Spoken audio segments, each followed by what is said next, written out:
grow up on. Like, I think you just get more of a sense of daily life.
I have committed the ultimate travel fail. I've lost my lip balm. And now I have dry ass lips in this dry ass city. A girl is crusty. Found it! Yeah, I want to see what's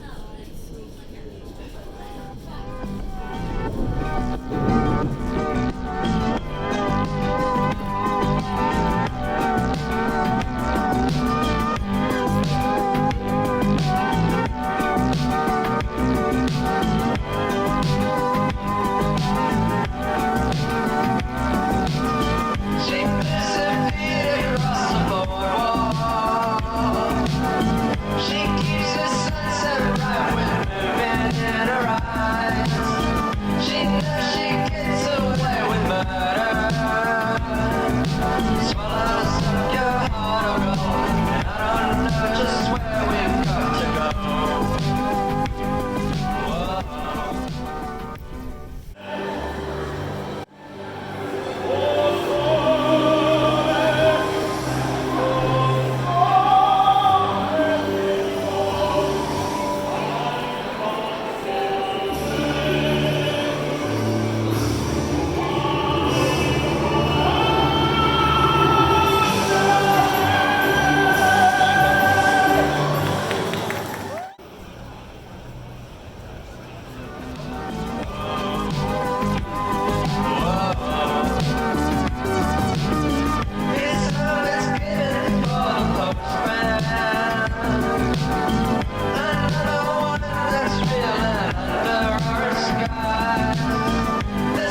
that were like this, and they just rained pink flowers all the time.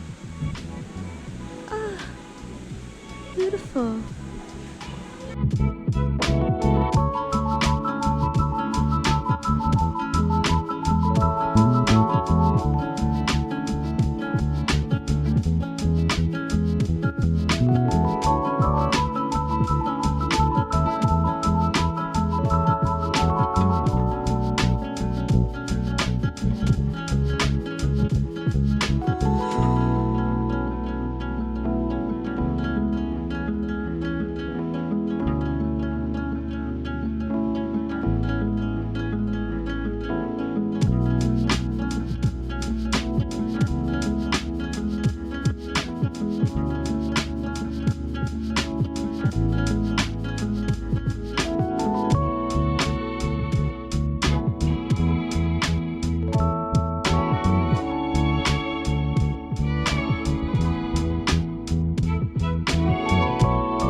You guys are so cute! In Deathly Hallows Part 2, we wanted to create this amazing ride down to the top. One of the briefs we had was to make it literally like a roller coaster. It needed to be something with a lot of energy.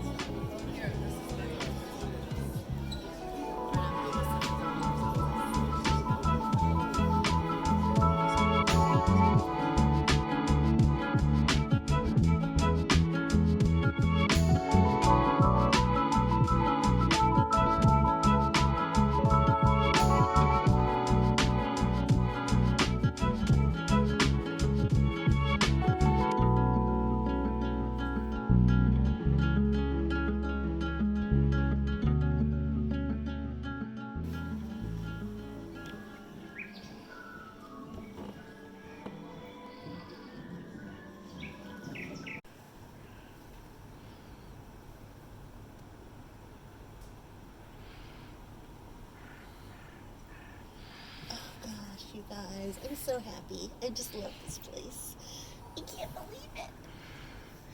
Honestly, like on a warm day, you just come out here and sit.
I just got to my new hostel and now I'm just wandering around the neighborhood where it is, and it's so cute. I don't actually know what it's called. It's like kind of near King's Cross, but I could be wrong. Anyways, I have a week left here. All of the things that make solo travel so joyful and so liberating can also be the things that make it the hardest. When you're solo traveling, you're kind of only accountable to yourself. In the grand scheme of things, that's not true, because we're always accountable to other beings in the world and our energies and how we use resources, things like that. But in terms of what you want to do during the day, what you need to do when you wake up, what you eat, where you go, all those things are up to you, and you just really have to be in touch with your desires, your needs, and honestly just like your whims in each moment. And that's amazing, and that's an incredible opportunity that I wish everyone could have, to really just get in touch with that and to act on it in a really adventurous, fun way. And it's amazing. But also lately I've just been feeling so lost, and internally there's a lot of things going on and things coming up for me about worthiness and about my purpose in life and the path that I'm on since I have left school for this year, probably longer. Thank you. Van. It's a van this time. Since I've been feeling a little bit lost lately, being in touch with myself is just hard. I've been reading this book called A Sense of Direction by Gideon Lewis Krauss. It's like a travel memoir, but it's written in a really, really engaging way. It's kind of unlike other travel writing I've read or attempted to read and then put down because it was so boring. And it's been speaking to a lot of things that I've been feeling. And there's one passage in it, kind of near the beginning. I could just read it. I have the book with me. You deal with the crisis that is life by obeying some authority you despise. The authority of money, or the authority of relationships, or grad school, or the authority of cupcakes.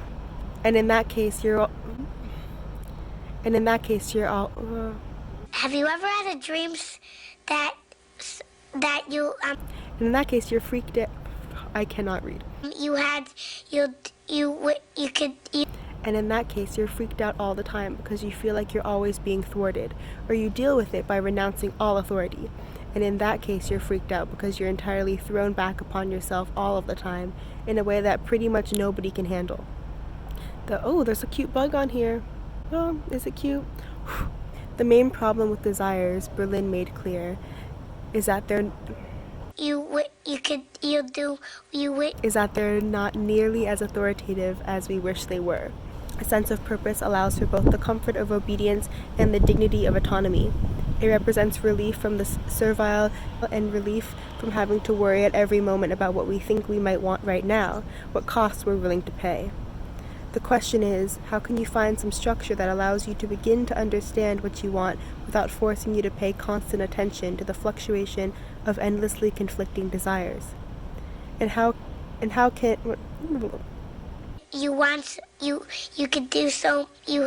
And how can you realize that, whatever the situation, you're probably already getting what you want on some level, whether you know it or not? But I've just been thinking about that since I left school, because this authority was really keeping me from doing what I wanted to do, and then really did renounce all authority. I came into this really thinking that travel was the answer, and that because it's the only thing that I've really been excited about, I really was so attached to traveling as my answer and my fate and this thing that would make me who I am. And I really just threw myself into that without any plan, because any plan might pin me down or define me in a way that I didn't want to be defined. But in that, I was not making commitments, I was not making decisions, and I was not obeying what I wanted because I didn't know what I wanted. Now I know that travel is not the answer. It's a joyful and beautiful thing, and I love solo traveling, but it's just like not something that I always have to do. And even if I love something, it doesn't make it the answer and doesn't make it me. It doesn't define my worth or define any of my characteristics, and it doesn't have to be my life. This guy's kind of looking at me. Leave me alone, sir. I'm ready to go home, and I really thought that this was gonna be like many months long journey of me just traveling around Europe, like blah blah blah blah blah, doing whatever, like taking trains, but I didn't have any plan for that. I was leaving it so open because I didn't want to make any decisions, because I really wanted to give up responsibility for my experience and my life by saying, well, traveling is just the answer and it's just what I'm going to be doing, and it will solve my internal battles of an identity. Wait, this isn't working either. And nothing can do that except for me. So I'm gonna go do that. And I was thinking, well, I could do this while I'm traveling. I could travel the world by like unicycle while trying to figure out my life and my identity. Sure, like I've also realized that I can do anything. Like I can do it. I can do anything. I can survive so much, and that doesn't mean that I have to.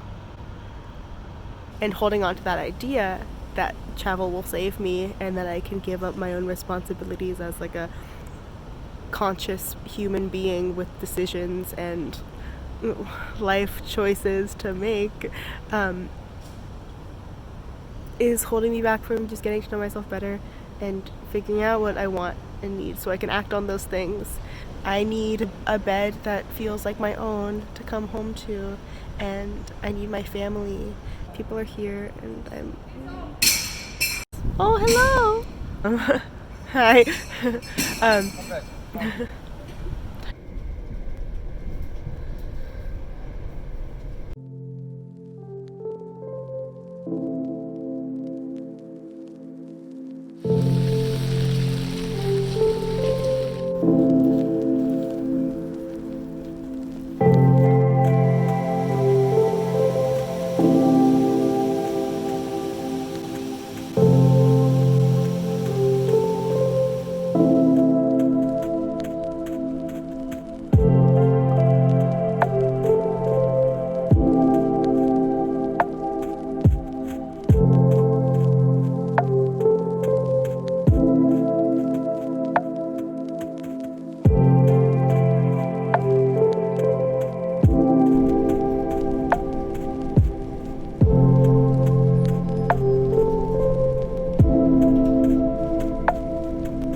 So much you could do anything.